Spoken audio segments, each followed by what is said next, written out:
Olá, tudo bem? Eu assisti recentemente, esses dias aí, uma palestra sobre planejamento tributário. E eu resolvi compartilhar um pouco aqui com vocês do que eu ouvi. Bom, eu sou Francisco Camargo, do Odontolend. E aí, então, como pagar menos imposto, né? Essa era o tema da palestra, falando sobre planejamento tributário, como pagar menos imposto.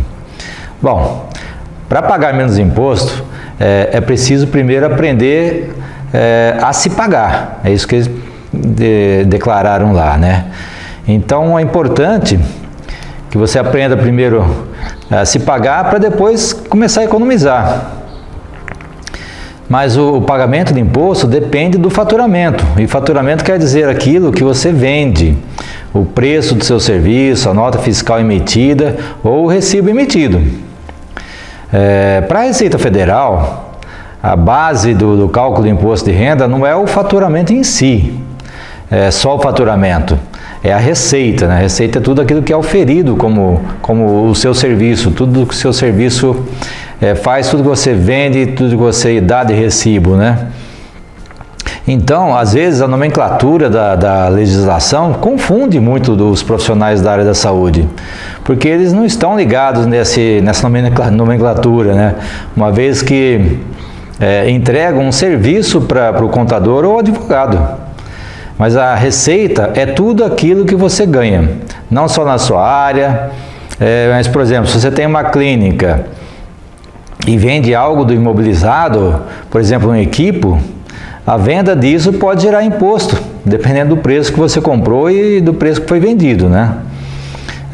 Tem a parte de depreciação, tudo, mas aí o contador pode exemplificar bem o que significa isso, ou seja, é uma receita. No caso de uma aplicação financeira, de uma pessoa jurídica, o rendimento dessa aplicação financeira é somado ao faturamento para poder calcular o imposto. Então, antes de constituir uma empresa, por exemplo, veja com alguém com experiência para definir o contrato social. Ele é a certidão de nascimento da empresa. E de acordo com como tiverem colocado as cláusulas, você pode ou não estar economizando e gerando imposto de acordo com a atividade correta, não é? É possível sim pagar menos imposto, pois se você não fez um planejamento adequado e está pagando sem calcular, você pode estar pagando imposto indevido, que pode ser também para mais, mas também pode ser para menos. E aí, nesse caso, depois você pode ser inclusive multado, né? Isso, na maioria das vezes, só se descobre anos depois. Bom, então o planejamento pode evitar isso, pagar menos imposto. Existem estratégias legais que são permitidas dentro da própria legislação. E uma das estratégias do planejamento tributário, que se pode fazer na pessoa jurídica, por exemplo, é o planejamento societário. Porque é feito com um advogado que entende da questão de herança, o advogado comercial que também pode entender se é um bom negócio, se aquela sociedade vai dar certo, porque numa sociedade limitada, onde tem 2 ou mais sócios, cada sócio é uma pessoa física para o fisco. E cada um tem uma condição, tem bens diferentes, né? Um tem filho, o outro não. Então isso tudo tem que ser olhado antes de fazer o contrato social. E isso é só realmente o advogado aí, um contador com experiência que pode fazer, né? Por exemplo, avaliação do sucessório, porque a maioria das empresas, principalmente na área de saúde, é constituída normalmente pelos familiares, né? O médico casa com uma médica, um dentista casa com um dentista. No meu caso não foi assim. Eu não sou da área de saúde e a minha esposa que é dentista, mas nós estamos trabalhando como física por enquanto. Eu falo com pessoas da mesma profissão, muitas vezes, porque existe na legislação municipal, em alguns estados, por exemplo, possibilidades de se pagar menos ISS, pagando assim de uma forma fixa, quando os 2 profissionais estão aí na mesma área. Então, esse planejamento sucessório também é feito por um advogado. E o planejamento tributário tem que ser feito de forma legal. O contador tem que entender da legislação e conversar com o profissional para saber, inclusive, o que ele pretende adquirir, aonde pretende chegar, partindo assim de onde ele está, né? Por exemplo, se normalmente um dentista recém-formado não tem ainda um patrimônio, então naquele ano que ele está iniciando, ele não precisa aí fazer uma declaração de pessoa física completa. Ele pode, por exemplo, fazer uma simplificada, e é o que às vezes realmente acaba acontecendo. Eu conheço alguns dentistas que ainda fazem simplificada, porque a gente sabe que é assim que funciona, nem todo mundo tem um rendimento assim que ainda justifique, né? Mas no ano seguinte, por exemplo, se ele tiver um rendimento maior, se ele ganha mais, ele vai ter que fazer caixa. E fazendo caixa, ele tem que ter condições e lastro para poder adquirir o patrimônio, crescer, né? E aí, nesse caso, o planejamento tributário na pessoa física é o livro caixa. O livro caixa é uma ferramenta muito importante. Você, aí no seu caso, seu contador faz corretamente o livro caixa? O livro caixa é mais adequado realmente para uma pessoa física, um profissional liberal, que é o caso da grande maioria dos dentistas. Porque ele é uma ferramenta para melhorar e diminuir o imposto de forma legal na declaração aí do imposto de renda. Deixa eu ver. Você também pode abrir uma empresa para melhorar. Ou seja, você está como pessoa física pagando aí 27,5% da alíquota, quando você tem, no caso, um faturamento já mais elevado, né? E na pessoa jurídica, você pode reduzir o imposto, dependendo das despesas, porque cada atividade profissional aí gera uma despesa maior ou menor que outras atividades. Então, quando eu tenho, por exemplo, aí uma pessoa jurídica, a alíquota do imposto federal é de 11,33%. E se eu estou na pessoa física, com o imposto federal a 27,5%, o que temos a fazer é um estudo aí com o contador, para saber se é mais vantajoso ou não, aí, né, continuar com a empresa ou física. Bom, você pode deixar de ser uma pessoa física e passar a ser uma pessoa jurídica. Ou você pode até ter as duas situações ao mesmo tempo. Essa é uma possibilidade também.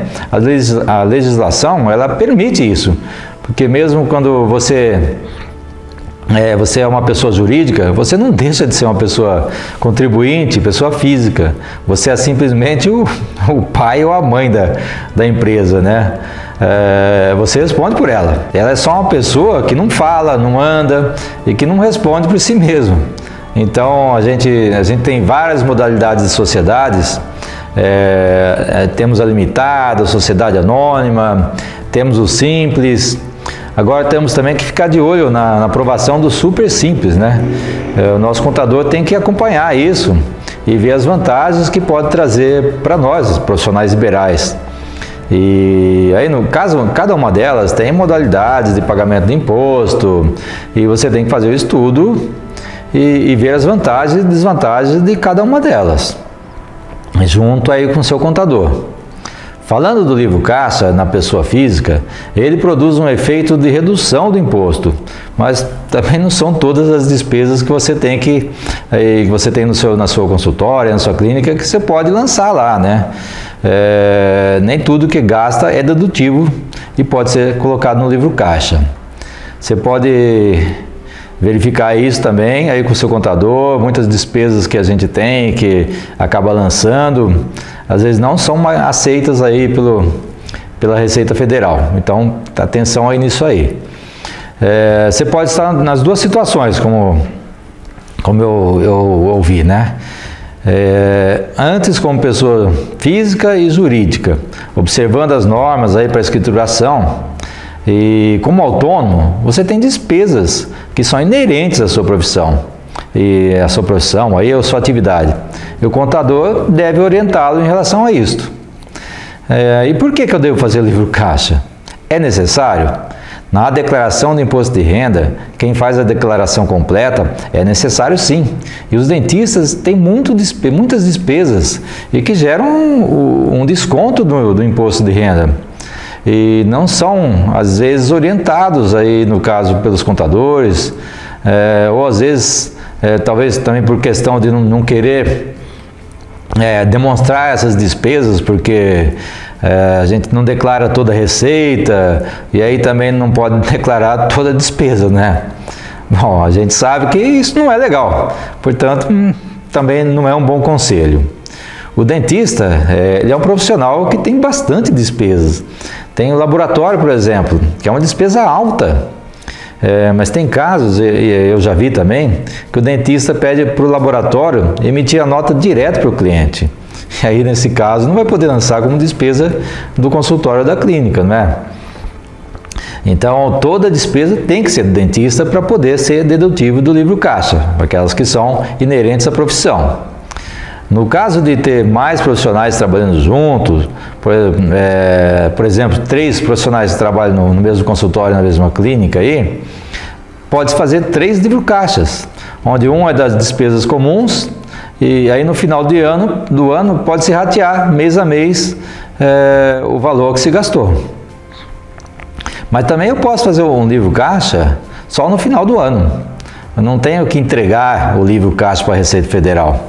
A não ser que, claro, ela peça, né? No caso de uma malha fina e ela desconfiar que aquele livro caixa tem algum furo, alguma coisa irregular, e ela aí, no caso, vai pedir para levar o livro caixa para ela ver. De forma geral, você tem que manter a guarda do livro por 5 anos, porque ela pode te cobrar futuramente durante os 5 anos. E mais, viu? Na verdade, a Receita Federal pode incluir na dívida ativa, por exemplo, sobre algo que você fez 4, 5 anos atrás, e não falar nada para você. Ela ainda vai ter mais 5 anos para te cobrar, ou seja, na prática, ela tem 10 anos para cobrar a gente.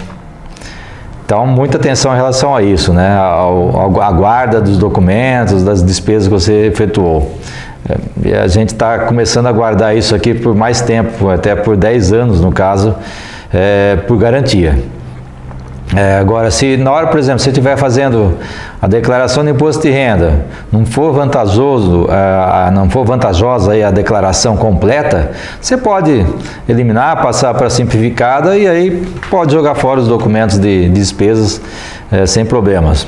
Mas nunca em relação às receitas, os recibos dados, nota fiscal, isso não, mesmo quando se faz uma declaração simplificada. Outra coisa importante a dizer é que a receita do INSS hoje pertence à Receita Federal. É ela que tem o poder de arrecadação do INSS,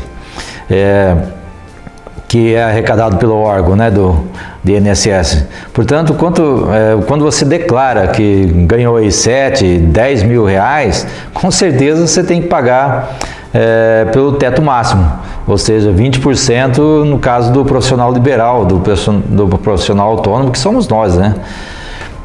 Então, o livro caixa tem que ser feito para se apurar o imposto que é inclusive antecipado e se chama carnê-leão. E ele tem que ser pago no mês seguinte ao apurado. Por exemplo, no mês de julho eu apuro e pago no último dia útil de agosto. Ele é obrigatório, não é opcional, então a gente tem que pagar esse imposto do carnê-leão.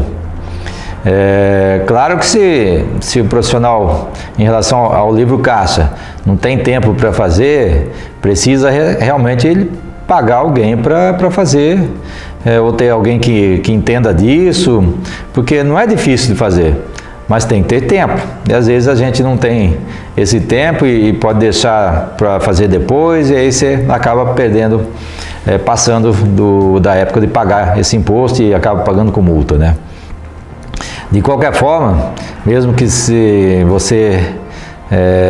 você que faça a declaração, ou a declaração não, o preenchimento do livro caixa, o ideal é que antes de entregar a declaração, passe aí para uma auditoria num profissional que entenda desse assunto mesmo, né? O contador, um contador no caso, que da parte de saúde, isso é importante também, para validar se você lançou corretamente as despesas dedutíveis, né, dentro do livro caixa. O que a lei diz é que é dedutível tudo aquilo que é imprescindível e necessário à sua atividade. Então, sempre que houver uma malha aí da Receita Federal e que de repente você é pego nessa malha e que ela queira uma explicação, você vai ter que comprovar que você necessita daquilo para trabalhar. O fiscal da Receita Federal, ele não entende e não sabe do que você precisa. Ele vai questionar. Então, você vai ter que provar que seria necessário aquilo que você realmente lançou como despesa. E aí, no caso, a recomendação é que é preciso ter cautela em tudo que você joga aí no livro caixa como despesa. Em alguns casos, a decisão do que pode e não pode fica comprometida, porque é necessário o bom senso, né? Então é melhor, no caso aí, a gente se prejudicar do que a Receita Federal. Isso é uma questão de lógica, né? Em relação à lei, a gente sabe disso. E aí também as pessoas perguntaram o que é mais vantajoso, ser física, jurídica, ambos, né? Que é possível isso. Assim como a gente precisa de exames complementares para definir um diagnóstico e planejamento, o contador e advogado também vão precisar analisar tudo em nossa clínica, né, e no nosso consultório. E avaliar também em que situação que a gente pode ter melhores resultados, para de forma legal pagar menos impostos. Então, o planejamento tributário deve ser feito assim, através de um profissional de confiança e que entenda da nossa área. Mas como que a gente pode saber? A gente pode perguntar, né? E a gente pergunta. E a mesma coisa, da mesma forma que fazemos quando, por exemplo, a gente vai num médico, a gente pede indicação de alguém que já conheça o trabalho desse profissional, né? Então, pegar um profissional que já conheça sobre saúde e que possa estar nos orientando para que a gente possa pagar menos imposto. O planejamento tributário realmente vai ser o melhor caminho, né? E o fisco hoje, ele tem um poder muito gigante em termos de cruzamento de informações. Tem inclusive um sistema que é chamado de ARPA. Eu não sei exatamente porquê, né? E claro, cada vez mais ele está cruzando com os outros órgãos. A prefeitura, com o estado, aquilo que a gente compra na loja, e principalmente no cartão, né? No cartão de crédito, é difícil, mas a gente tem que ter muito cuidado com a venda que a gente faz no cartão e com a compra também. A venda que a gente faz no consultório, na clínica, ela pode ser controlada aí através de uma planilha, porque a administradora do cartão, ela encaminha depois no final do mês, a gente pode pegar essa daí, uma relação, um relatório de todas as operações efetuadas. E esse relatório também vai para a Receita Federal. Hoje o CPF é cruzado com tudo.